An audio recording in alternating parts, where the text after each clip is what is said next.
നമസ്കാരം. ഇന്ന് നമ്മൾ പറയാൻ ഉദ്ദേശിക്കുന്നത് ഒരു കഴിഞ്ഞ ദിവസം ഒപിയിലൊരു രോഗിയായിട്ടാണ് സംഭാഷണത്തിൽ നിന്നാണ് ഈ വീഡിയോയുടെ ഇങ്ങനെ ചെയ്യണമെന്ന് എനിക്ക് തോന്നിയത്.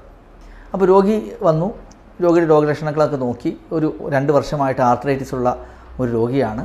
അപ്പോൾ ഞാൻ ചോദിച്ചു, എന്താ നിങ്ങൾ ചികിത്സ എടുക്കാതിരുന്നേ?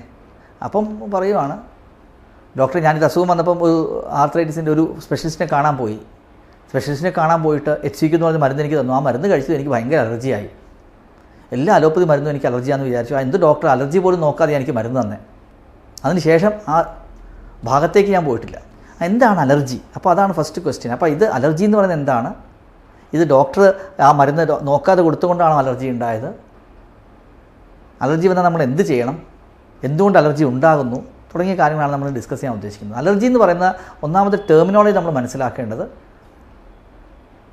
സാധാരണ ആളുകൾക്ക് കുഴപ്പമുണ്ടാക്കാത്ത ഒരു തന്മാത്ര ചില ആളുകൾക്ക് അത് ഉപയോഗിക്കുമ്പോൾ ഒരു അഡ്വേഴ്സ് ആയിട്ട് റിയാക്ഷൻ, അവർ ഓവറായിട്ട് റിയാക്ട് ചെയ്യുന്നു. അതിനെയാണ് അലർജി എന്ന് വിളിക്കുന്നത്. ഹൈപ്പർ സെൻസിറ്റിവിറ്റി എന്ന് വിളിക്കും, അലർജി എന്ന് വിളിക്കും. അതായത് സാധാരണ ആളുകൾ നോർമലി റിയാക്ട് ചെയ്യും. പാല് നമ്മൾ 99.9% ആളുകൾക്ക് ഒരു കുഴപ്പം കാണില്ല. പക്ഷേ കുറച്ച് ആളുകൾക്ക് പാല് കഴിച്ച് കഴിഞ്ഞാൽ ഭയങ്കരമായ വയറുവേദനയും അലർജിയും ഡയറിയൊക്കെ ഉണ്ടാകും. അത് അബ്നോർമലായിട്ട് പാലിനോട് റിയാക്ട് ചെയ്യുന്നു. അതുപോലെ ഗ്ലൂട്ടൻ എന്ന് പറഞ്ഞ വേറൊരു കെമിക്കലുണ്ട്. പലപ്പോഴും നമ്മുടെ വീറ്റിലാണ് കാണുന്നത്, ഗോതമ്പിലും ചപ്പാത്തി, ബ്രെഡ് അതിലൊക്കെ കാണുന്നതാണ്.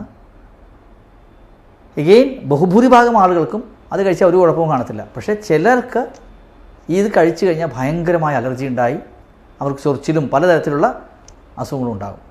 അപ്പോൾ ഈ ഗ്ലൂട്ടൻ അലർജി ഉണ്ടവർക്ക്, അപ്പോൾ ഈ ചപ്പാത്തിയുടെ മൈദ ഉണ്ടാക്കുന്ന കർഷകൻ്റെ കുഴപ്പം കൊണ്ടാണോ നിങ്ങൾക്ക് അലർജി ഉണ്ടായത്? ഒരിക്കലുമല്ല. ഈ പാൽ കൊടുക്കുന്ന പാലുകാരുടെ പ്രശ്നം കൊണ്ടാണോ പാലിന് അലർജി ഉണ്ടാകുന്നതല്ല.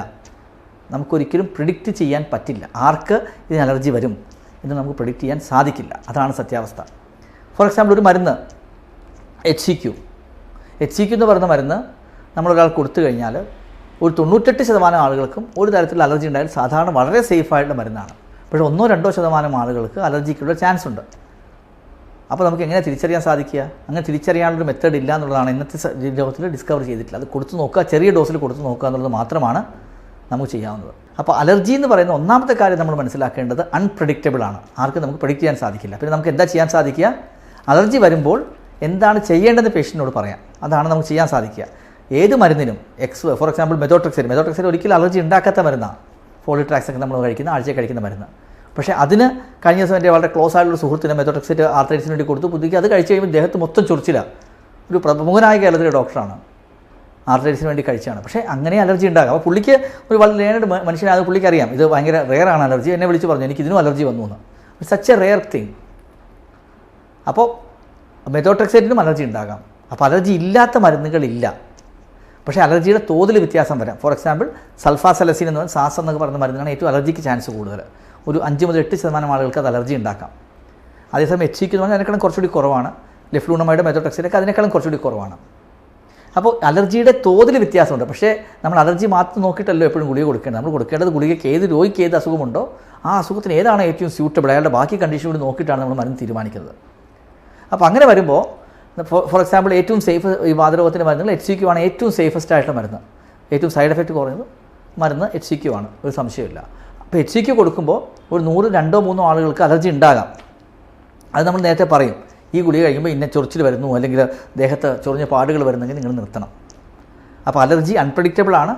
വേണ്ട മരുന്നുകൾ കഴിക്കുമ്പോൾ നമ്മൾ ശ്രദ്ധിച്ച് കഴിച്ചു കഴിഞ്ഞാൽ നമ്മൾ എന്താ ചെയ്യേണ്ടത്? ഫസ്റ്റ് അലർജിയുടെ റാഷ് വരുമ്പോൾ തന്നെ നമ്മൾ അങ്ങ് നിർത്തിക്കഴിഞ്ഞാൽ 99.9% ആളുകൾ 2-3 ദിവസത്തിന് ശേഷം ആ ചൊറിച്ചിൽ കുറഞ്ഞു വരികയും ഒരാഴ്ച കഴിയുമ്പോൾ കംപ്ലീറ്റ് റിക്കവർ ആവുകയും ചെയ്യും.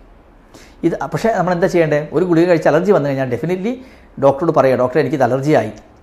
അലർജി ഉണ്ടെങ്കിൽ കഴിയുന്ന പെട്ടെന്ന് നിർത്തി അത് ചെറിയ ആൻറ്റിഹിസ്റ്റമിൻ ഗുളിക കഴിച്ച് കഴിഞ്ഞാൽ പലപ്പോഴും ഡോക്ടർ പിന്നെ അത് നോട്ട് ചെയ്ത് വെക്കണം. നമ്മൾ ഇന്ന മരുന്നിന് അലർജിയാണ്. അതുകൊണ്ട് അലർജി എന്താണെന്ന് നമ്മൾ കൃത്യമായിട്ട് എഴുതി അലർജിക്ക് ഒരു ബുക്ക്ലെറ്റ് പോലെ ഉണ്ടാക്കി വെക്കുക. ഇന്ന മരുന്ന് എനിക്ക് അലർജിയാണ്.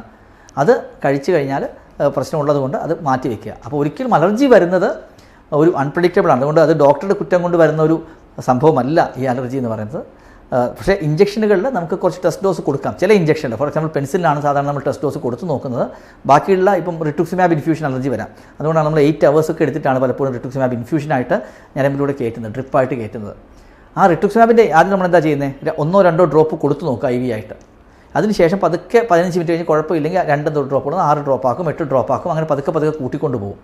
അങ്ങനെയാണ് റിട്ടുക്സിമാബിൻ്റെ കാര്യത്തിൽ നമ്മൾ ചെയ്യുന്നത്. പക്ഷേ റിട്ടുക്സിമാബിൻ്റെ എഗെയിൻ ഞാൻ പറഞ്ഞല്ലോ, ആദ്യം 4 ഡ്രോപ്പിൽ ചിലപ്പോൾ അലർജി കാണത്തില്ല, 12-18 ഡ്രോപ്പ് ആകുമ്പോൾ ചിലപ്പോൾ അലർജി വരും. അപ്പോൾ നമ്മൾ എന്ത് ചെയ്യും, അതിൻ്റെ ഡ്രോപ്സിൻ്റെ അളവ് കുറച്ചുകൊണ്ടും ചിലർക്ക് നിർത്തേണ്ടി വരാം.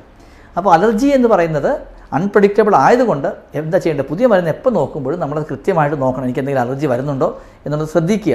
അല്ല അലർജി വരും എന്ന് പറഞ്ഞ് ടെൻഷൻ അടിച്ചാൽ നേരത്തെ നമ്മൾ പറഞ്ഞല്ലോ, നമ്മൾ പേടിച്ച് മരുന്ന് കഴിച്ചാൽ എന്തെങ്കിലും ഒരു സൈഡ് എഫക്റ്റ് ഉണ്ടാകുന്നുണ്ട്. പേടിക്കേണ്ട കാര്യമില്ല, നമ്മൾ ഒബ്സർവ് ചെയ്യുക. ചൊറിച്ചിലൊക്കെ വരുവാണെങ്കിൽ പതുക്കെ നിർത്തി വയ്ക്കുക. അവിലോ അതുപോലെ സെട്രിസിനോ പോലെയുള്ള അലർജിയുടെ എന്തെങ്കിലും മരുന്ന് കഴിക്കുക. 2-3 ദിവസത്തിനുള്ളിൽ യൂഷ്വലി കുറഞ്ഞു വരും. പിന്നെ ലക്ഷക്കണക്കിന് പേരിൽ ഒരാൾക്ക്, ഫോർ എക്സാമ്പിൾ കുറേ ആളുകൾ മരുന്ന് കഴിക്കുമ്പോൾ ലക്ഷക്കണക്കിന് പേരിൽ ഒരാൾക്ക് സിവിയറായിട്ടുള്ള അലർജിയും വരാം. അത് ഭയങ്കര റെയറാണ്, പക്ഷേ അതും വരാറുണ്ട്. അപ്പോൾ അതിന് നമ്മൾ അതിൻ്റേതായ മരുന്നുകൾ കൊടുത്ത് ശരിയാക്കേണ്ടി വരും. അപ്പോൾ അലർജി വന്നു എന്ന് വിചാരിച്ചുകൊണ്ട് നമ്മൾ മരുന്ന് കഴിക്കാതിരുന്നാൽ എന്താ സംഭവിക്കുക, പലപ്പോഴും നിങ്ങൾ ആ ഡോക്ടറിലേക്ക് പോകത്തില്ല, നിങ്ങൾ വേറെ എന്തെങ്കിലും ചെയ്തുകൊണ്ടിരിക്കും, വീട്ടിൽ വേറെ എന്തെങ്കിലും മരുന്ന് കഴിച്ചുകൊണ്ടിരിക്കും. അങ്ങനെ കഴിച്ച് കഴിയുമ്പോൾ പതുക്കെ ജോയിൻസ് ഡാമേജ് വരും. പിന്നെ അപ്പോൾ നേരത്തെ പറഞ്ഞ രോഗിയുടെ കാര്യത്തിൽ 10 കൊല്ലമായപ്പോഴേക്കും പതുക്കെ മുട്ടിന് തേയ്മാനം വന്ന് മുട്ട് വളഞ്ഞു പോയി, കൈകളുടെ വിരലുകൾ വളഞ്ഞു പോയി. അതേസമയം അത് കഴിഞ്ഞ് നമ്മൾ മെത്തോട്രെക്സേറ്റ് തുടങ്ങി, അയാളുടെ അസുഖം കൺട്രോളായി. അപ്പം അത് അതിന് ശേഷമുള്ള കഥയാണ്. പക്ഷേ ഈ 10 വർഷത്തിൽ വന്ന ഡാമേജ് നമുക്ക് ഒരിക്കലും ശരിയാക്കാൻ പറ്റില്ല. എന്തുകൊണ്ടാണ് ഡാമേജ് വന്നത്? പുള്ളിയുടെ ഒരു ചെറിയ തെറ്റിദ്ധാരണ കൊണ്ടാണ്. അലർജി വന്ന മരുന്ന്, ഡോക്ടറിൻ്റെ മരുന്ന് കഴിച്ച് അലർജി ആയതുകൊണ്ട് പുള്ളി ഒരിക്കലും തിരിച്ചു പോയില്ല. തിരിച്ചു പോയത് പലപ്പോഴും ആ ഡോക്ടറിന് ഇതേ മരുന്നൊക്കെ തന്നെ തുടങ്ങിയിരുന്നെങ്കിൽ ആ രോഗിയുടെ അസുഖം അന്നേ തന്നെ ശരിയായി പോയേനെ. ഇദ്ദേഹത്തിന് ഇത് ചെയ്യാത്തതുകൊണ്ട് മുട്ട് തേഞ്ഞു പോയി, മുട്ട് മാറ്റി വെക്കേണ്ടി വന്നു, വിരലുകൾ വളഞ്ഞു പോയി, ലങ്സിനെ ചെറിയ രീതിയിൽ ബാധിച്ചു. അങ്ങനെ എന്താ പറയുക, പലതരത്തിലുള്ള കോംപ്ലിക്കേഷൻ ഉണ്ടായി. ഈ ചെറിയ തെറ്റിദ്ധാരണയിൽ നിന്നുണ്ടാകുന്ന വലിയൊരു കോംപ്ലിക്കേഷനെ കുറിച്ചാണ് നമ്മൾ പറഞ്ഞത്.